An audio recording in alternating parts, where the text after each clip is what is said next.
royal family, for centuries representing the nation on the world stage. And when they put on the glitz, it's the kitchens that keep the cogs turning. An army can't fight on an empty stomach, and a monarch can't rule without having some food. It's the engine oil for the engine that is the British royal family. We open the door on life in the royal kitchens and get the inside scoop from the royal chefs. Working for the Queen was amazing. Cooking for kings and queens and presidents. They reveal the do's. Finger sandwiches, cut into 4, minus the crust. And don'ts. You try and serve strawberries to the Queen in January and it's off to the Tower. You're really in trouble. Of serving Her Majesty, whose private dining habits are not as extravagant as you may think. She eats her dinner off a tray, looking at the television. She likes it. We discover the lengths our royals go to in the name of diplomacy. It's very phallic. They didn't have to put the whole thing in their mouth, which would have been pretty gross. And delve into the shocking history of royal health and safety. It's a wonder, really, that the whole place didn't go down with cholera and typhoid. And reveal how Harry's kitchen curiosity could have scarred him for life. If I'd not been like Usain Bolt racing across the floor, he would have yanked that pan down. This boiling water would have gone all over him. These are the secrets of the royal kitchens.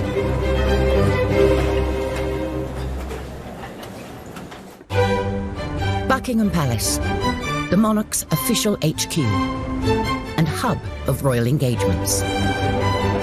At its core is the kitchen. A well-oiled machine with the capacity to cater on a mind-boggling scale. Every year, the royal family cater for thousands and thousands of people, and just at Buckingham Palace alone, it's 50,000 people every year. They have this convening power. They bring people together. And a lot of the events at which they do that, food does play a key role. This dinner is always an opportunity for us to come together as friends. With so many mouths to feed, it's no surprise that the royal shopping bill is eye-watering. In 2018, the royal family spent £1.6 million on food. That food will be food for garden parties, will be food for guests who are visiting that the Queen is entertaining. It'll be for the tea that she gives the Prime Minister at their weekly audience. It's a huge amount of money, and, you know, most people's weekly shop is, you know, £50, £100 down the supermarket. It is an extraordinarily little sum for the premier monarchy in the world. And for us to have spent so little money on food shows how completely efficient and streamlined Buckingham Palace and Windsor Castle have become. And nothing is more streamlined and steeped in tradition than a royal state banquet. It's the highlight of any state visit of a visiting head of state to the UK. It's kind of the centrepiece, really. It's a very lavish affair, and preparations will start months before. A glittering state banquet, an occasion fit for the head of state of one of our closest allies. The Queen, of course, as head of state, has a hugely important role in a state visit and a state banquet. Unlike in the United States, the British head of state is not limited to 2 terms of 4 years. And the banquet is an incredibly sort of personal aspect of the visit to her. I certainly know that the Queen has personal involvement in the menu. She consulted and collaborates with her chefs. One of those chefs was Darren Macready, who worked in the royal kitchens for 11 years.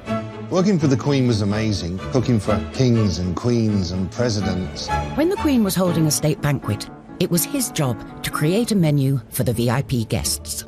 The first thing they take into account is, are there any allergies? Do they not eat shellfish? Does the president not eat broccoli? It's to show the best of British, locally sourced, something that's quite fresh and quite light. They'd only use seasonal fruits in the summer, only use asparagus the right time of the year. Nothing really was imported. And if possible, something off the estate, maybe some salmon from Balmoral or some venison from Sandringham. That attention to detail is selling brand Britain. So both the way it's prepared and what it is speaks volumes. The 4 courses for the state banquet. There's the starter, which is always fish, the main course, which is always meat, and dessert is a fruit course, and then coffee and petit fours. Darren and his team had their work cut out, making over 600 plates of food for 170 guests. You started at 6 in the morning, and it was usually 11 o'clock at night by the time you finished. But efforts did not go unnoticed. The reward for all those long hours were 2 miniatures of gin, so you could have a gin and tonic, and that was a thank you from the Queen. And when were you supposed to drink your gin and tonic? Not while you were cooking. Before the food is dished up, the table must be laid. The places are measured meticulously, a measuring stick is used. There's 18 inches of space between the centre of one plate and the centre of another. You don't have much space, so you can understand why they try to consolidate each setting. You've got the forks on the left, the knives on the right. The exception to that knife on the right rule is the little bread knife. In restaurants, you're probably used to seeing it actually on the plate, but for state banquets, they've decided to set it above the bread plate like so.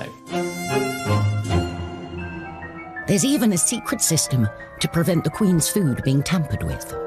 After everything is plated up, a page chooses at random one of the plates to be served to Her Majesty, so that if anyone did want to poison the monarch, they would have to poison the whole lot. And once the guest's food is served, there are strict rules about how it's eaten.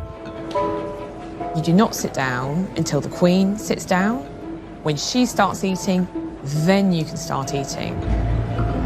And traditionally, you would have to finish eating by the time the Queen would finish eating. So in years gone past, courtiers would be kind of desperately trying to eat their food quite quickly. Queen Victoria was a famous gobbler, so people would often not be finished by the time she was finished. So they had to gobble their food as well. In Western culture, a lot of our dining etiquette is put in place to minimise the awareness that we are eating. It's small mouthfuls, a straight back, hands in the lap when we're not eating. And so with the royal family, they follow these rules in order to focus on building the rapport with the visiting dignitary that's sitting next to them. And for the diners, there are unspoken rules about who you talk to and when. If the Queen is talking to the guest on her right, which will be the visiting head of state, then the other female guest will talk to the person on their right. And then when the Queen switches, then ladies switch and talk to the person on their left. And certain topics of conversation are firmly off the table. Politics is a good thing to avoid. Money is another good thing to avoid. And sex is another good thing to avoid. But just because you can't talk about sex doesn't mean you can't flirt. And to wash all that splendid food down, there's an array of drinks to hand. But they also come with a set of rules. The glasses that is closest to you is the glass that is used first. A champagne flute for the toasts. Then the smaller of the wine glasses is for white wine, generally with the fish course. Then a larger wine glass for the red wine, for the main course. And then a small glass for port. And then you have your water glass, and that's always detached from the other glasses because that glass stays on the table throughout the meal, whereas the other glasses will be cleared as the banquet progresses. Despite intimate knowledge of the rulebook, things can still go wrong. Prince Philip uttered blast as his glass dropped to the floor at a state banquet in 2003. Luckily, heads of state politely carried on as if nothing had happened.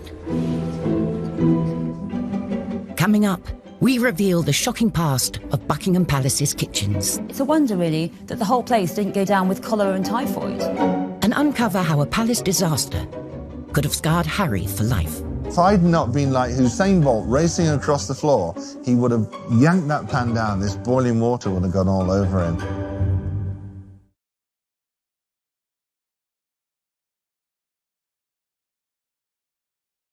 Kitchens are at the heart of the home, and Buckingham Palace is no exception.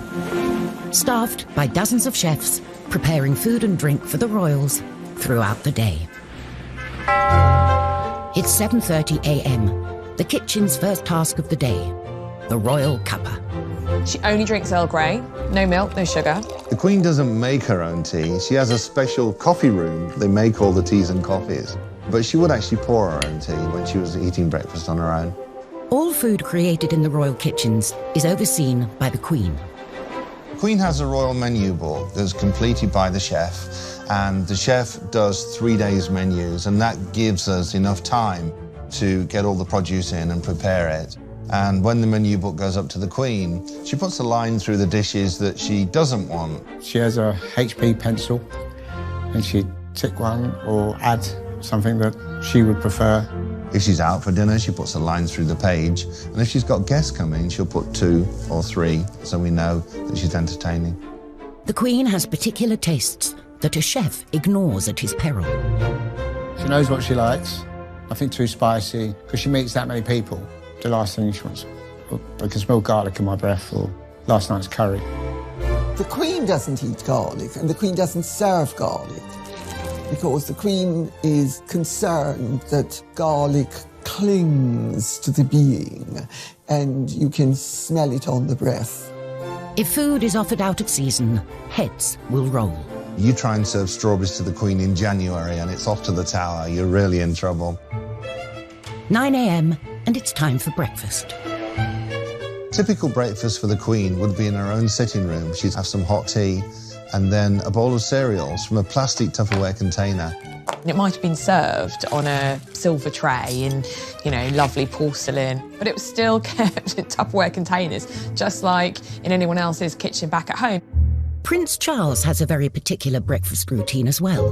Whenever the Prince of Wales came to stay with the Queen, he always arrived with that hamper of his own produce, and in the kitchen we'd have jars of bottled plums from the Highgrove garden. The instructions were to put 2 plums and a little juice into the bowl and send it in to him for breakfast.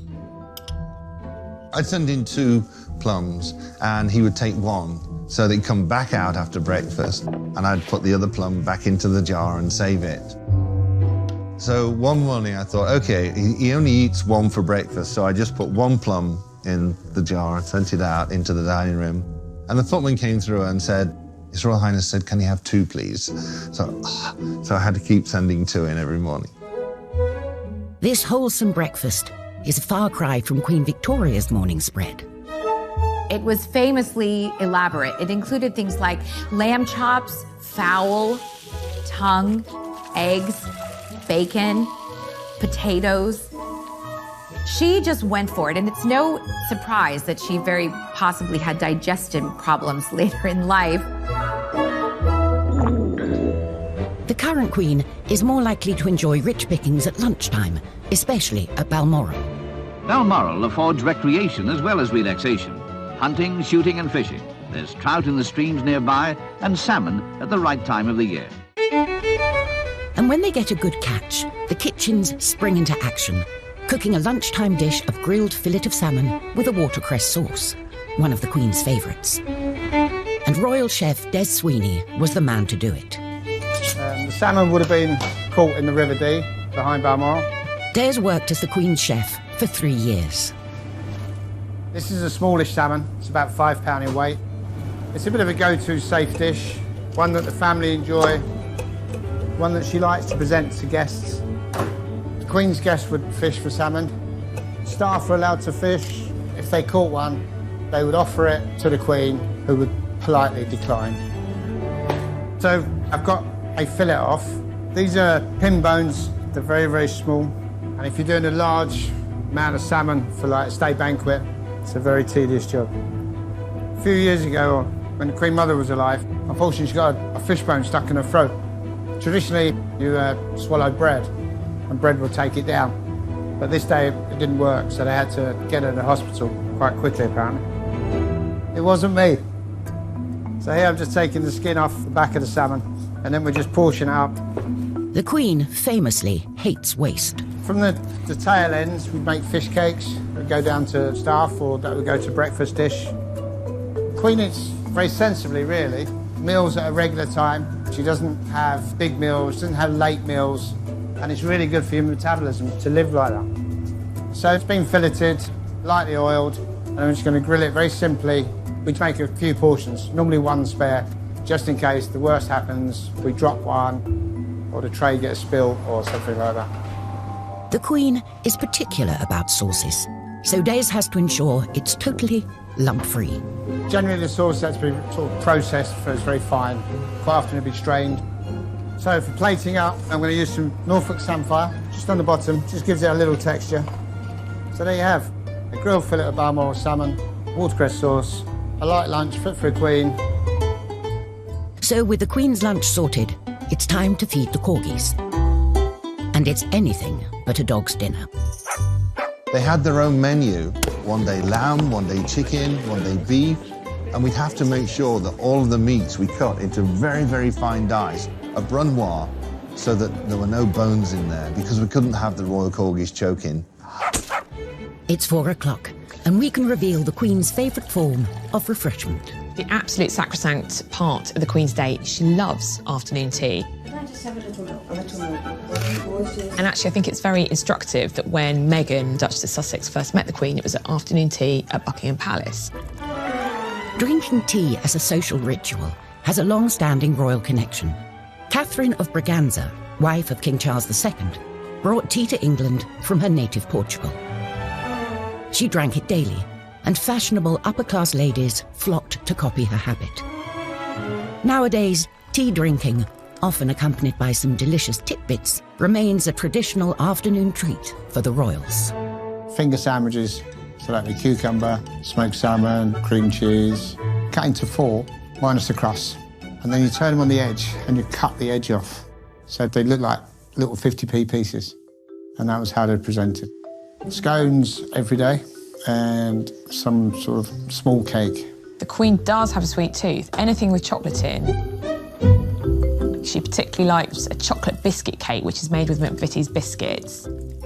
And quite a sweet nod in time spent with his granny. Prince William, actually, for his second wedding cake, chose a chocolate biscuit cake to be served alongside the official kind of fruit cake that he had when he got married to Kate, because he remembered this chocolate biscuit cake from having tea with his granny. Even when it comes to sweet treats, the corgis are not left out. She'll often take one of the scones and just crumble it onto the carpet so that a royal corgis can enjoy afternoon tea with her. Another royal who's reported to enjoy an afternoon tidbit is Prince Charles, although he is said to have rather precise requests. There's a great story about how he likes his eggs at 4 minutes exactly. So the kitchen staff frequently has several pots of eggs boiling, so that when he does come in after a day's hunt, there's one egg that's been boiled at precisely 4 minutes that he would like to eat. His head of communications has absolutely denied this story.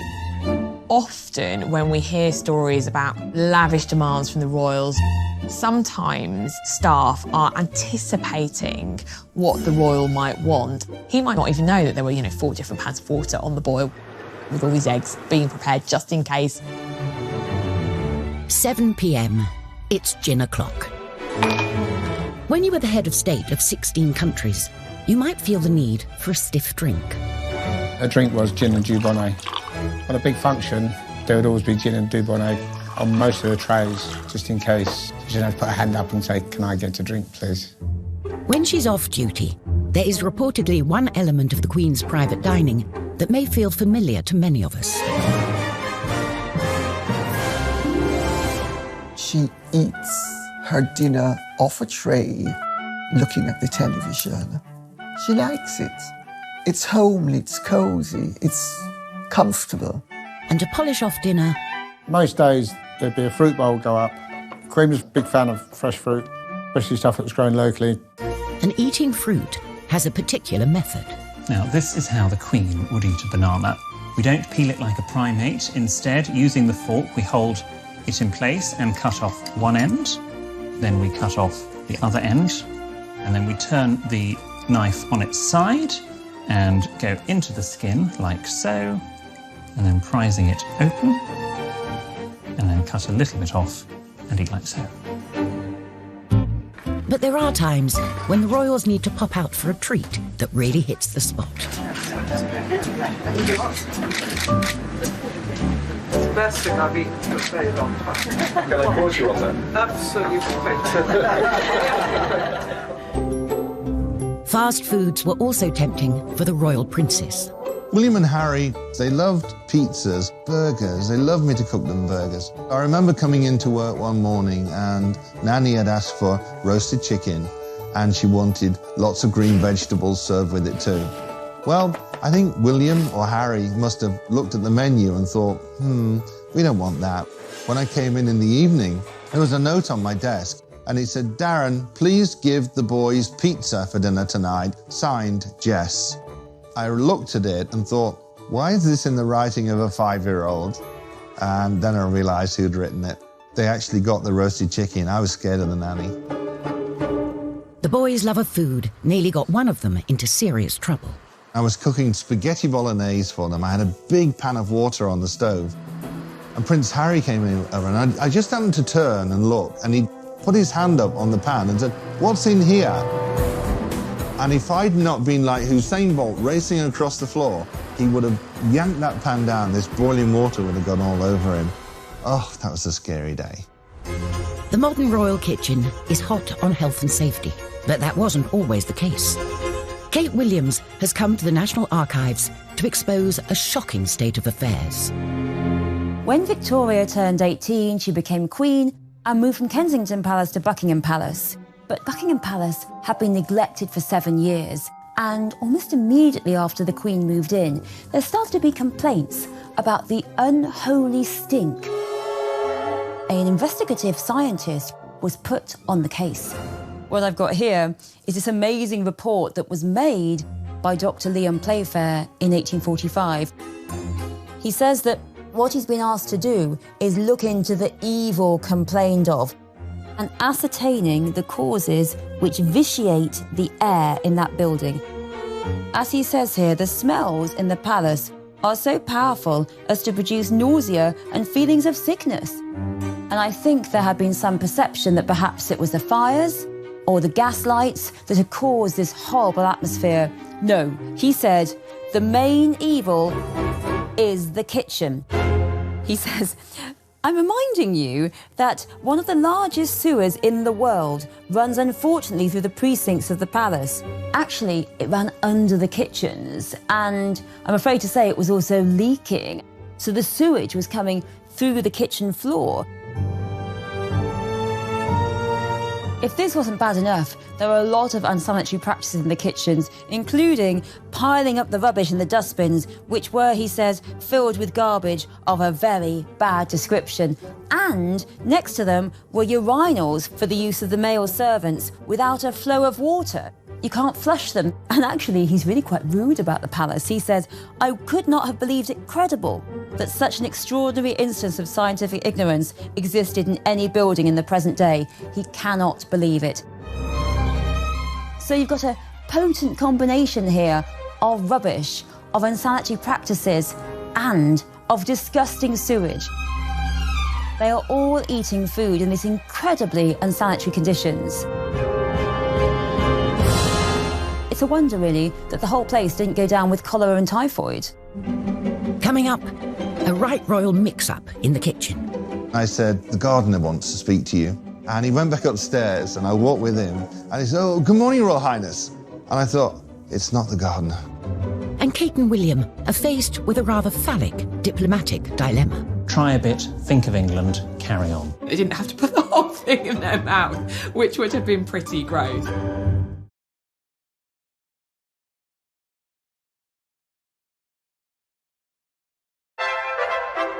If you want to discover what's in the royal kitchen cupboards, look no further than the list of warrant holders. Royal warrants are essentially a mark of recognition to businesses that have supplied goods or services to either the Queen, the Duke of Edinburgh, or the Prince of Wales. More than 100 of them are food and drink businesses. Everything from companies who make baked beans, fishmongers, to champagne producers. Kellogg's has a royal warrant, Schweppes has a royal warrant, Cadbury's. Fortnum & Mason has been filling the royal shopping trolley since the 18th century. They say that Fortnum and Mason is the royal grocer. It was the sweet stall that was a focus for the duchesses. Can I have a turnip? Yeah, of course, please.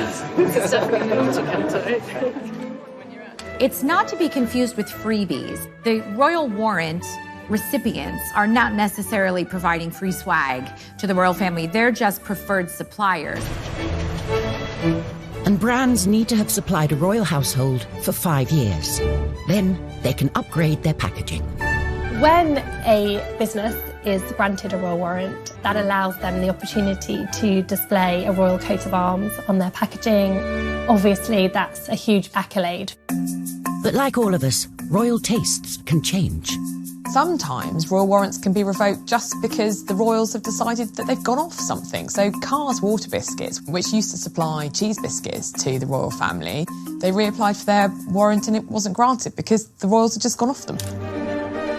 Down the road from the Queen's Scottish residence, Balmoral, is a company that has been supplying the monarchy for generations. A whisky distillery, first granted a warrant by Prince Albert in 1848. On a recent visit, Prince Charles got stuck in, checking the goods were still worthy of this honour. We just dropped and then we were getting apples and pears, particularly tin pears. With a nod of approval given, it's back to Balmoral, where the kitchens are gearing up for a visit. Chef Darren McGrady accompanied the royals on several trips, and it's safe to say they don't pack lightly. All the equipment would go from Buckingham Palace. Knives, spoons, ladles, pots, pans, dishes, everything would go up to Balmoral Castle.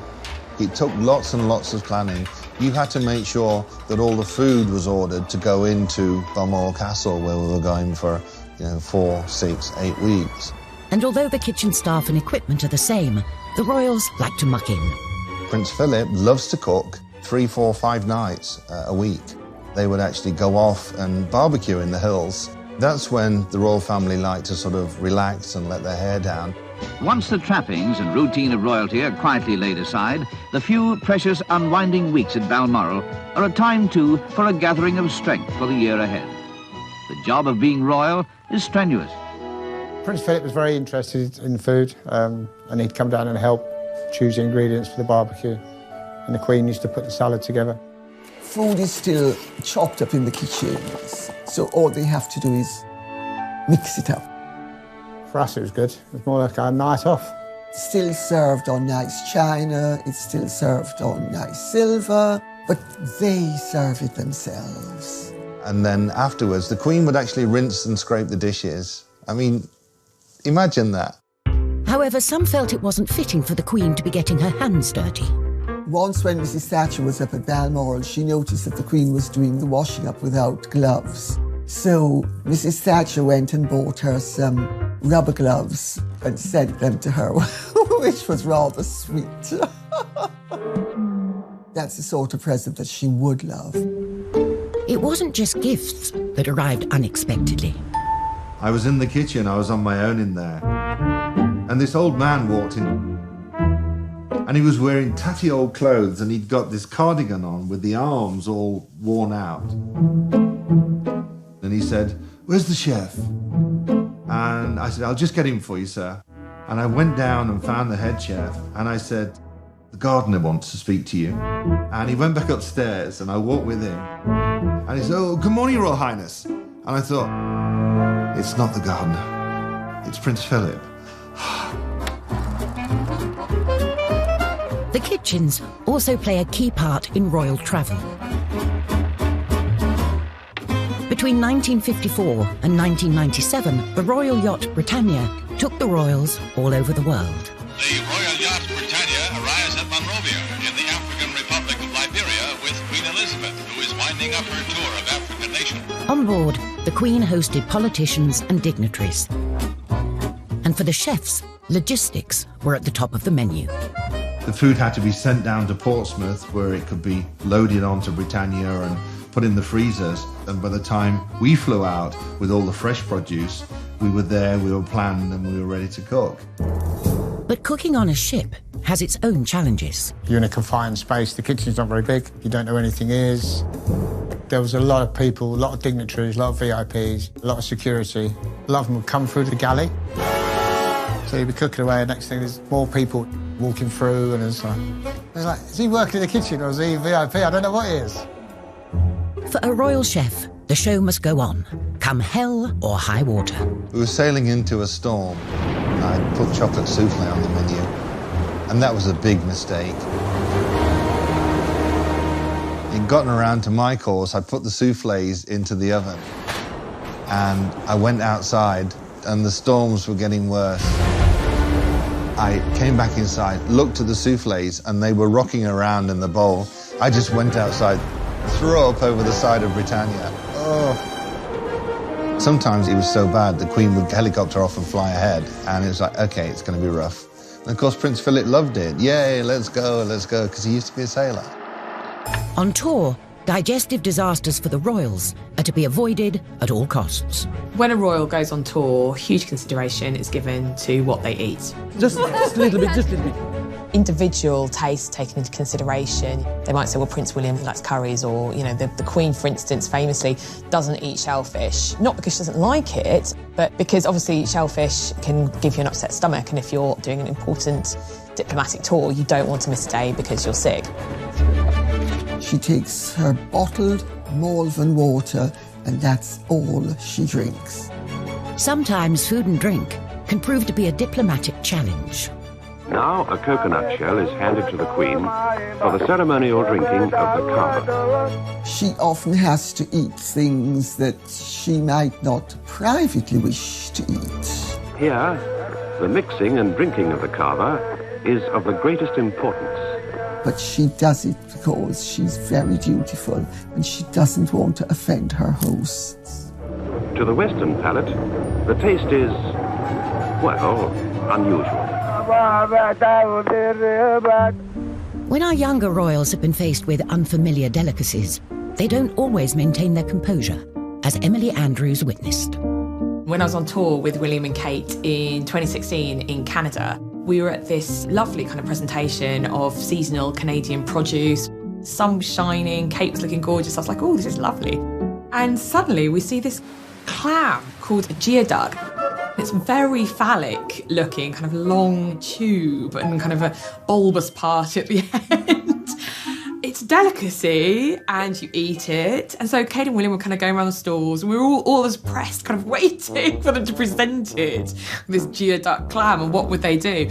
And bless them, they both tried it. They managed to stifle any kind of giggles. There was a slight giggle from Kate. So the etiquette there would just be to pick up the food item, have a little nibble, make some polite remark, and then place it down. Try a bit, think of England, carry on. I think they had a chopped up bit. They didn't have to put the whole thing in their mouth, which would have been pretty gross. Coming up, when Meghan came under fire for promoting her favourite fruit. They are involved in the exploitation of workers abroad, and how dare she promote the consumption of avocados. And a greedy king's artery-clogging meat feast. It looks like what might happen to us post a nuclear Armageddon. You're not going to make me try and eat this, are you? Definitely are. It's so gross.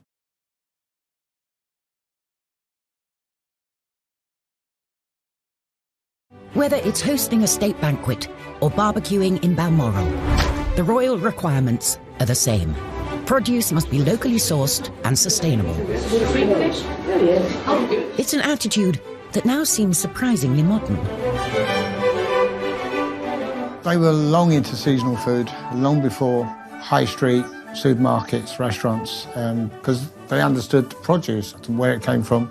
For Prince Charles, this interest in how food was grown became a passion. He introduced organic food into all the royal palaces. I mean, apparently he used to turn up at Sandringham kind of literally with armfuls of organic produce from Highgrove, his personal house in Gloucestershire, and Prince Philip was like, what's this? So Charles's kind of, funny little habits. Prince Charles is notorious in country house circles for when he comes to stay, he often brings his own food. Not everybody thinks it's a good thing to do, but people put up with it. It's one of his eccentricities.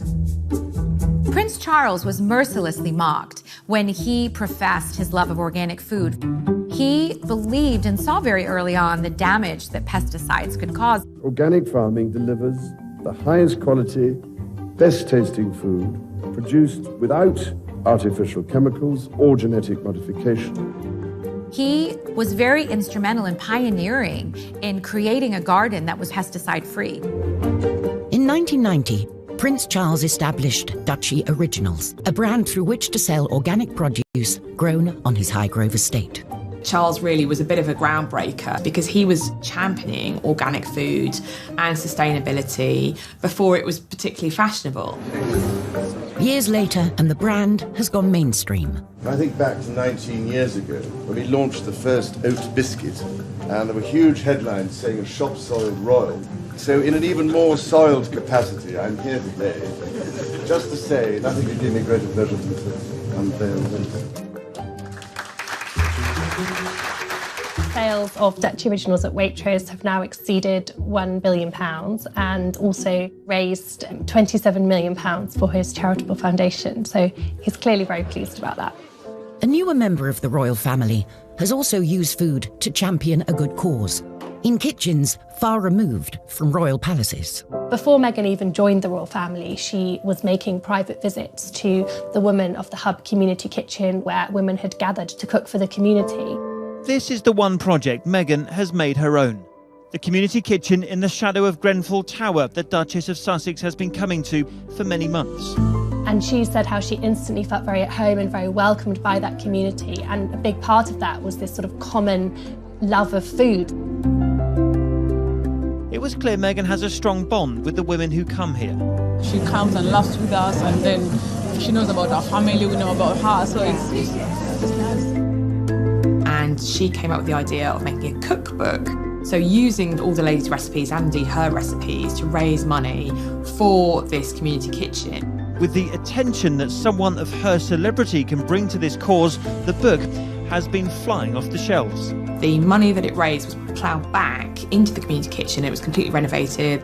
And I remember at the launch, Meghan said that she felt that she'd almost come home meeting these ladies because it was a kind of such a melting pot of different nationalities and identities, and how food bound them all. Before she met Harry, Meghan wrote publicly about her love of creating in the kitchen. We know the most about her in terms of food in comparison to anyone else because, of course, she had a blog called The Tig where she wrote about her love of food and she shared recipes and she spoke about the meals that had influenced her and what her view on food was. She likes to eat clean and green. There's reports of her wanting to eat vegan during the week, so very much kind of plant-based food, and she certainly doesn't, I don't think, eats a huge amount of red meat.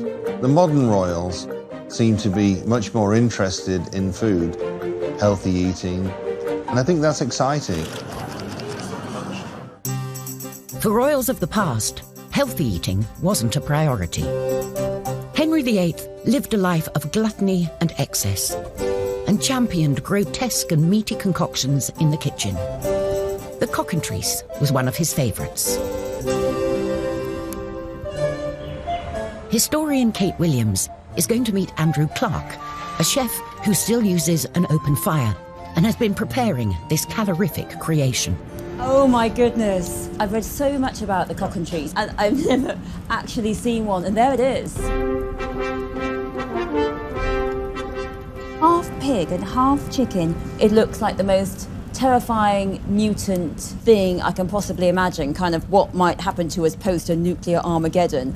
You're not going to make me try and eat this, are you? Definitely are. I've really got to live like Henry VIII. Okay. The trotters and then the chicken legs. It's so gross. The cockentrice was created by taking half a pig and half a chicken and stitching them together. There's no nice way of stitching this, really. It's all quite Frankenstein. Henry VIII's kitchens were the largest in Tudor England, making over 800 meals per day. Pretty freaky, huh? The cockentrice was roasted on an open fire and served up by the king to his waiting VIPs.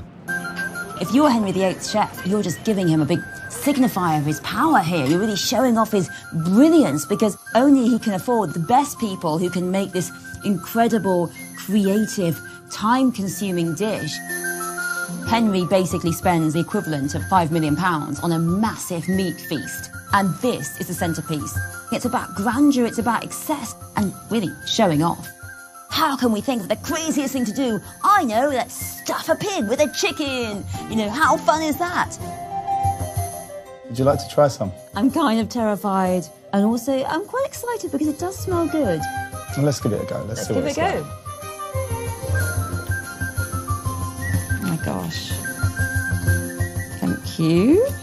So I used to be a vegetarian. It's a good thing I'm no longer. Otherwise, I might be quite traumatised. Okay. That is beautiful. If I was at Hampton Court eating this rather marvellous meat, I think I'd be pretty impressed. Well, I think we should drink to the cock and trees. Cheers. Cheers. The humble chicken has taken centre stage for our modern royals too. Famously, Meghan and Harry got engaged as they were trying to cook a roast chicken. Just a standard, typical night for us. Cosy night. What were we doing? Just roasting chicken and Roasting having... a chicken, trying to roast a chicken. Trying to roast a chicken. I think Harry said trying to cook a roast chicken. I mean, we know that Meghan is a very accomplished cook. Very romantic. He got on one knee. They had a roast dinner, but that's great. That's, you know, shows that they're normal. It's something that we can all imagine doing. It's not something that we think, oh, well, that's because they were royal, they were doing that. And any meal they eat can make the news. But it's not always a welcome headline, as a friend of Meghan's discovered on a visit to Kensington Palace. He posted what I'm sure he felt was a very innocuous photo of avocado toast and wrote that Meghan was the avocado whisperer because she does such great avocado toast. One newspaper absolutely went after Meghan for eating avocados, saying that they are involved in the exploitation of workers abroad and how it's a controversial thing to eat and how dare she promote the consumption of avocados. An unconventional life in the limelight hasn't stopped the brothers from having an ordinary approach to food. We're living together as brothers, and it's fantastic. It really is. He does most of the cooking. I just laze around watching TV. If you think about William when he was at university, he did have that regular university experience. You know, he lived with other students and that he did the things that other students do, and that would have extended to the way that he ate as well. He certainly wasn't up in St Andrews with a chef who was preparing his meals. You know, that just wasn't happening. And same way with Harry when he was in the military. He didn't go with his own chef. It was very much a case that he fitted in and did what everyone else did. So they do have that pretty ordinary relationship with food.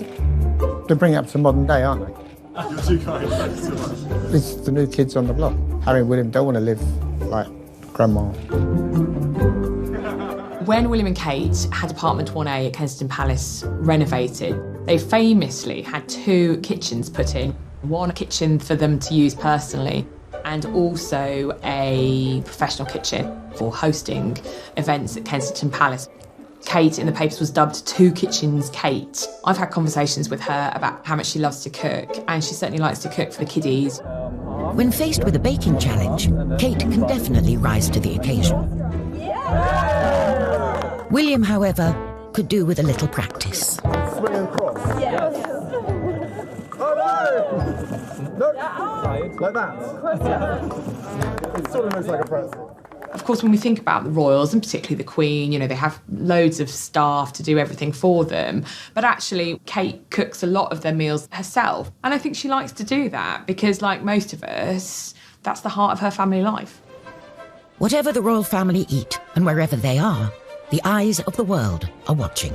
They are very much on display, and every engagement that they do, they are watched very closely. We might have to come down there for lunch. Everything they eat and drink becomes the story. And even though the modern royals have a more hands-on approach to food, their chefs will always have a vital role to play. Kate will not be queen in a tiara going shopping around Waitrose. That's not going to happen. She wouldn't have time in any case. She's going to be too busy. But whoever is on the throne, the royal kitchens will always be at the heart of the monarchy. Food is very important when it comes to the way that we function as a country diplomatically. That's going to continue to be a key feature in the future. It's the engine oil for the engine that is the British royal family. An army can't fight on an empty stomach, and a monarch can't rule without having some food.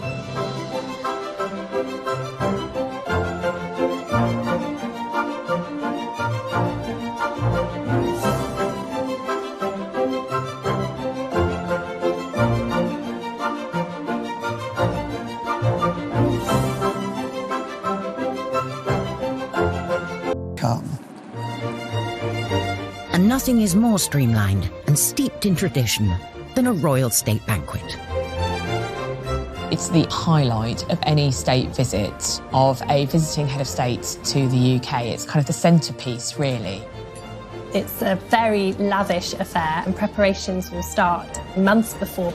A glittering state banquet, an occasion fit for the head of state of one of our closest allies. The Queen, of course, as head of state, has a hugely important role in a state visit and a state banquet. Unlike in the United States, the British head of state is not limited to 2 terms of 4 years. And the banquet is an incredibly sort of personal aspect of the visit to her. I certainly know that the Queen has personal involvement in the menu. She consulted and